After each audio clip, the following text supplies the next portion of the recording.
फल, शक्कर, घी, दूध, दही, गेहूं का चूर्ण इत्यादि।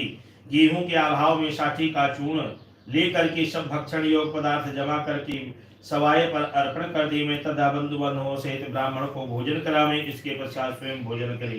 रात्रि में नित्य गीत आदि का आयोजन करके सत्यनारायण भगवान का स्मरण करते हुए समस्त समय व्यतीत करे। इस तरह का जो कोई व्रत करता है मनुष्य की इच्छा निश्चय ही पूरी होती है।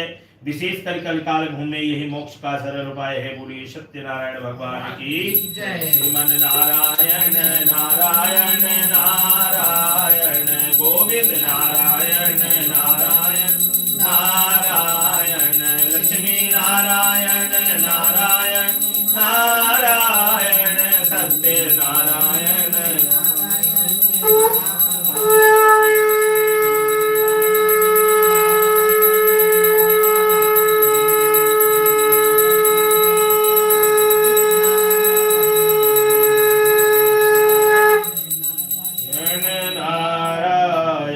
द्वितीय अध्याय आप लोग ऐसा है 3 लोग देख रहे थे फिर अब 2 अब 0। तृतीय अध्याय सूत जी बोले कि हे मुनियों, जिस समय में पहले समय में एक व्रत मैं तुमसे कहता हूँ उसका इतिहास कहता हूँ, ध्यान से सुनो। सुंदर काशीपुरी में नगरी में एक अत्यंत निर्धन ब्राह्मण रहता था। भूख और प्यास से नित्य बेचैन हुआ पृथ्वी पर घूमता रहता था। ब्राह्मणों से प्रेम करने वाले ब्राह्मण ने ब्राह्मण को दुखी देख करके बूढ़े ब्राह्मण का रूप धारण किया और उसके पास जा आदर के साथ पूछा कि हे विप्रो, नित्य दुखी हुआ पृथ्वी पर क्यों घूमते हो? हे श्रेष्ठ ब्राह्मण, ये सब मुझसे कहो, मैं सुनना चाहता हूँ। ब्राह्मण बोला कि सब मैं बहुत निर्धन ब्राह्मण हूँ, भिक्षा के लिए पृथ्वी पर घूमता हूँ। हे भगवान, यदि इसके उपाय कोई जानते हो, इससे छुटकारा पाने का कोई उपाय जानते हो तो कृपा करके कहो। ब्राह्मण बोला कि हे विप्र, सत्यनारायण भगवान मनवांछित फल को देने वाले हैं, इसलिए तुम उनका पूजन करो, जिसके करने से मनुष्य सब दुखों से मुक्त हो जाता है। ब्राह्मण को व्रत का सारा विधान बतलाकर बूढ़े ब्राह्मण का रूप धारण करने वाले सत्यनारायण भगवान अंतर ध्यान हो गए।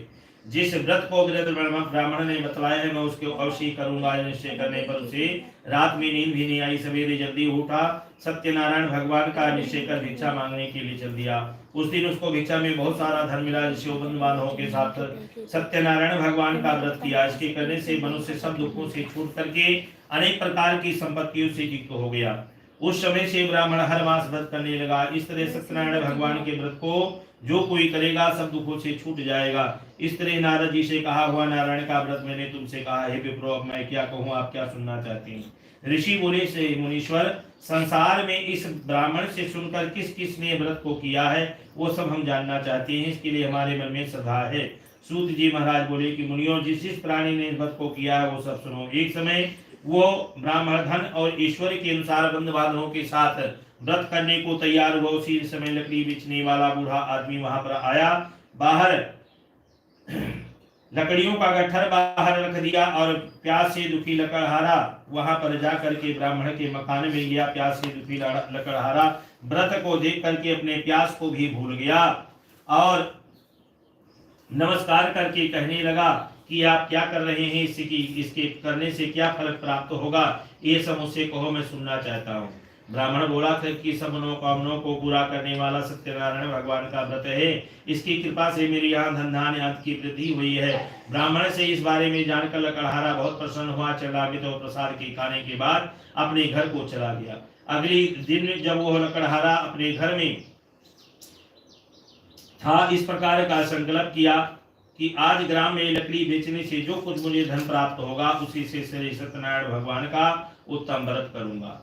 ये मन में विचार कर बूढ़ा लकड़हारा अपनी लकड़ियां अपने सिर पर रख करके जिस नगर में रहते थे ऐसे सुंदर नगर में गया। उन लकड़ियों का दाम मिला। तब दाम लिए और अति प्रसन्न होकर के पक्की केरी के भली, शक्कर, घी, दूध, दही, गेहूं का चूर्ण इत्यादि सत्यनारायण भगवान के समस्त सामग्री को लेकर के वो अपने घर को गया। फिर अगले दिन उसने अपने भाइयों को बुलाकर विधि विधान के साथ भगवान जी का पूजन किया। उस व्रत प्रभाव से बूढ़ा लकड़हारा धन पुत्र आदि से युक्त होकर के संसार के समस्त सुख को भोग करके वैकुंठ धाम को चला गया। बोले सत्यनारायण भगवान की। श्रीमन नारायण नारायण नारायण।